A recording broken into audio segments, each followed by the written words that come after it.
आज मैं अगर यहाँ पर ठहर कर मेरे रिजर्वेशन के लिए मैं बात करती हूँ तो ये मेरा कॉन्स्टिट्यूशनल राइट है। अगर मैं आज यहाँ ठहर कर एक प्रोटेस्ट करती हूँ तो ये मेरा फंडामेंटल राइट है।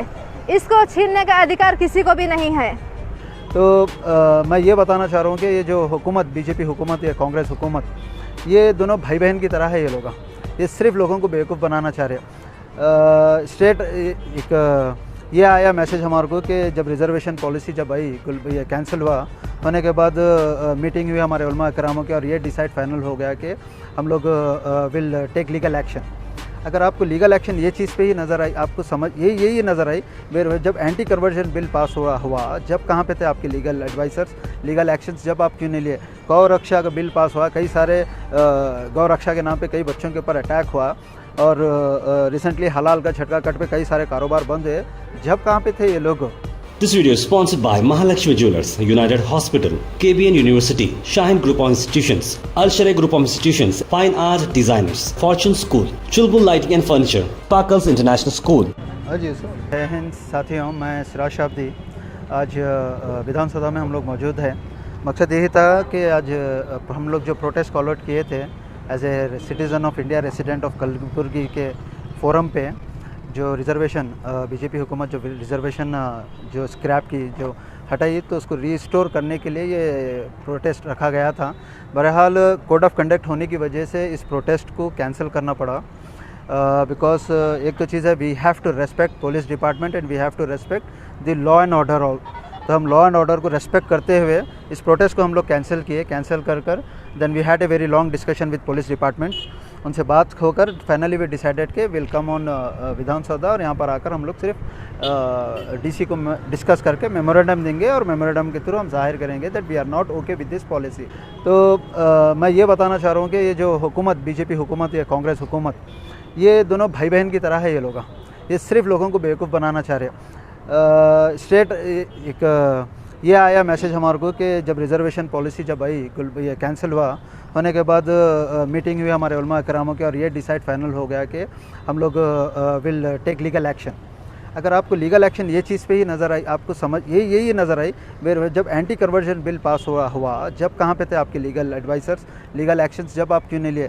गौ रक्षा का बिल पास हुआ, कई सारे गौ रक्षा के नाम पे कई बच्चों के ऊपर अटैक हुआ और रिसेंटली हलाल का झटका कट पे कई सारे कारोबार बंद हुए। जब कहाँ पे थे ये लोग जो आज रिज़र्वेशन कैंसिल होने के बाद एक स्टेटमेंट देते हैं सब मिल करके भाई हम लोग लीगल एक्शन लेंगे, कोई भी इसमें प्रोटेस्ट नहीं करेंगे। सी, हम लोग जो कौम की फ़िक्र कर फॉलो करते हम वो हमारा है।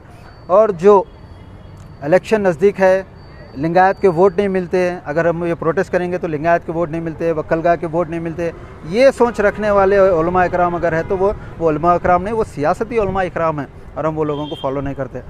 मैं पहले भी बोला था, जब कभी भी कौम की बात आएंगी तो जूती की नोक पे रखते हैं हम पॉलिटिकल पार्टी को और वो पॉलिटिकल लीडर्स को जो हमारी कौम को बेचने की कोशिश करेंगे। तो बहरहाल हमारा स्टैंड बहुत क्लियर था। ये बीजेपी और कांग्रेस का नसीब अच्छा है कि हमारा प्रोटेस्ट नहीं हुआ। अगर प्रोटेस्ट होता था आज हमको बताते थे, आज इनकी औकात हम दिखाते थे। 80,000 लगभग 2011 के सेंसस के हिसाब से 80,000 मुसलमान हैं। अब तो 1 करोड़ के करीब हुआ कर्नाटक में and we have only 7 MLAs, वो भी नाकारा 7 MLA है यहाँ पर। और ये MLA, कांग्रेस के MLA जाकर मिलकर ये डिसाइड करते हैं कि हम केस फाइल करेंगे, प्रोटेस्ट करें तो लिंगायत वोट अफेक्ट पड़ते हैं। तुम ऐसे शर्म, आप लोगों को शर्म आना चाहिए। जब ऐसे क्रिटिकल सिचुएशन में भी आप सियासत का और वोट का सोचते हैं, लिंगायत वोट सोच रहे मगर मुसलमान के ऊपर क्या हो रहा हो, मुसलमान के वोट का तुम लोग नहीं सोच रहे। यकीनन तुम्हारे को अगर खैर पैसों की बुनियाद पर तुम इलेक्शन जीत जाएंगे मगर अल्लाह के नज़दीक तुम लोग हारेंगे और तुमको अल्लाह ही ज़िल्लत देने वाला है और बराबर ज़िल्लत उठाएंगे ये बार तुम लोग। और ये मत सोचो ये फ्रंट लीडरशिप जितनी भी चल रही, ये पूरे जो मफाद परस में आकर अपने वोट्स को देकर जो काम कर रहे, सेकंड लीडरशिप यहाँ पर कौम के लिए ठहरी हुई है। तुम अगर नहीं करेंगे तो सेकंड लीडरशिप हमारे से लोग बराबर रोड पर उतरेंगे और बराबर लड़ेंगे। JDS से ये जो 4% रिजर्वेशन आया, ये JDS से देवगौड़ा सर 1994 में रिजर्वेशन को लागू किए। ये 20 साल से रिजर्वेशन बढ़ाने की मांग कर रहे हैं, जब ये कांग्रेस और बीजेपी नहीं करी। कांग्रेस की भी सरकार थी कर्नाटक में, क्या ये लोग बढ़ाए? परसेंटेज नहीं बढ़ाए। ये लोग चाहते ही नहीं हैं क्योंकि ये लोग के लिए मुसलमान, लिंगायत या वकल ये सब वोट बैंक है। दे विल यूज अस। जनाब नासिर हुसैन उस्ताद जो JDS से हैं और CM इब्राहिम साहब है, हडी कुमार स्वामी, JDS पार्टी ही इसके ख़िलाफ़ मजम्मत की ऑन पॉलिटिकल बैनर और कर्नाटक में कई दूसरी जगह पॉलिटिकल बैनर पे ही हम लोग प्रोटेस्ट किए। गुलबर्गा में भी नासिर हुसैन उस्ताद साहब ही ये चीज़ को कंडम किए ओपनली। और कल हम लोग प्रोटेस्ट भी कर रहे हैं JDS पार्टी के बैनर पे। करके बताओ बोलो, कांग्रेस वालों के उनके पास दम है तो उनके फ्लैग पे कर बताओ बोलो। ये लोग नहीं करेंगे। ये लोग जब मुसलमान कौम की जब बात आएंगी ये लोग प्रोटेस्ट नहीं करेंगे, हिजाब की बातें आवाज़ नहीं उठाएंगे। ये सारे 7 मुसलमान कठपुतली हैं। इससे तो अच्छा है लोग रहना नहीं, इससे रिज़ाइन देना। और इससे इनसे तो बेहतर जो दूसरे हिंदू सेकुलर भाई है जो मुसलमानों के लिए ठहर रहे हैं और आवाज़ उठा रहे हैं। बहरहाल ये चीज़ को हम कंडम करते हैं। और आने वाले वक्त में अगर ये चीज़ रिस्टोर नहीं होंगी तो बराबर गुलबर्गा में बहुत बड़ा एहतजाज होगा। और ये एहतजाज नौजवानों की तरफ से रहेगा। और नौजवानों का एहतजाज बहुत बुरा होता है। It will affect to entire system of political will. Thank you. अस्सलाम वालेकुम रहमतुल्लाहि व बरकातहू। आज यहाँ पर पीसफुली प्रोटेस्ट करने का मकसद ये है, जो आज सुबह ही एक कोड ऑफ कंडक्ट लग गया है जिसकी वजह से हम लोग पीसफुल प्रोटेस्ट कर रहे हैं, मेमोरेंडम दे रहे हैं DC साहब को।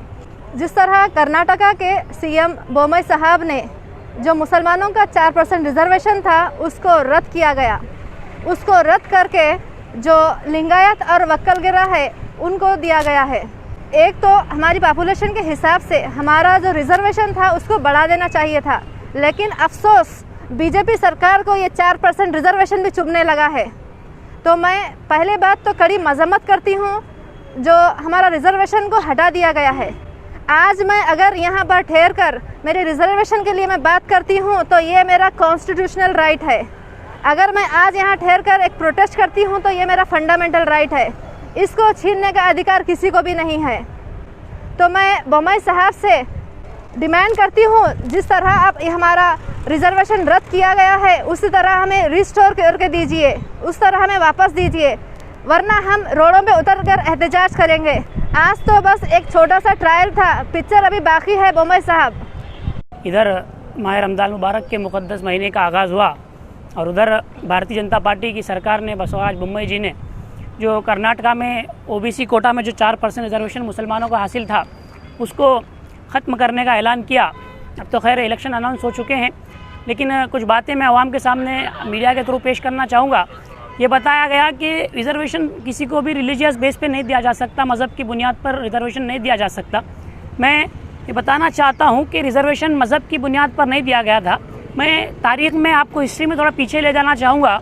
1918 में 1918 में जो उस वक्त मैसूर स्टेट था, मैसूर स्टेट के जो महाराजा थे कृष्णराज वाडियार, 1918 में उन्होंने एक कमीशन बनाया, एक मिलर कमीशन के नाम से उसको जाना जाता है। और उसमें ये सर्वे किया गया पूरे रिकॉर्ड के साथ, पूरे सर्वे के बाद, पूरे रिसर्च के बाद जब उस कमीशन ने अपनी रिपोर्ट पेश की तो उस वक्त भी 1918 में भी ये बताया गया था कि मुसलमान बैकवर्ड है, मुसलमान पसमानदा है और बैकवर्ड क्लासेस के लिए उस वक्त भी रिजर्वेशन और स्कॉलरशिप को रिकमेंड किया गया था। उसके बाद 1919 में 1990 में तो चिन्नप्पा रेड्डी कमीशन ने भी मुसलमानों को जो है बैकवर्ड क्लास में काउंट किया, मुसलमानों को पसमानदा बताया।